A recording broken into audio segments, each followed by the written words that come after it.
এই কুমড়ো ফুলের বড়া করছি।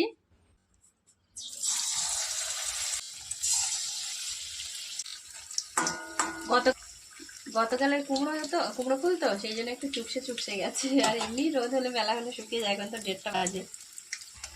কি সুন্দর ফুলছে কুমড়ো ফুল বেশ হয়ে গেছে। এবার তুলে নিচ্ছি, আর কি সুন্দর না মচমচে হয়েছে সেটা দেখাচ্ছি আমি পরে। আগে কাঁচকলাটা করে নিই। এবার কাঁচকলা, এই যে লম্বা লম্বা কাঁচকলা, এর আগে আমি কাঁচকলা এরকম ভাবে করেছি, মানে এগুলো না বেগুনের মতো, মানে বেগুনের মতো দেখতে লাগে, মানে খেতে খারাপ নয়, ভালো লাগে। ধন্যবাদ। এই যে কাঁচকলার বড়াগুলো হয়ে গেছে, এবার তুলে নেবো। বেশ দেখতে কি সুন্দর হয়েছে। তো কুমড়ো ফুলের বড়া আর কাঁচকলার বড়া হয়ে গেছে, আর করতে করতে কিছু খাওয়াও হয়ে গেল। তো দুজন এসেছিল, দুজন অতিথি গেস্ট, তো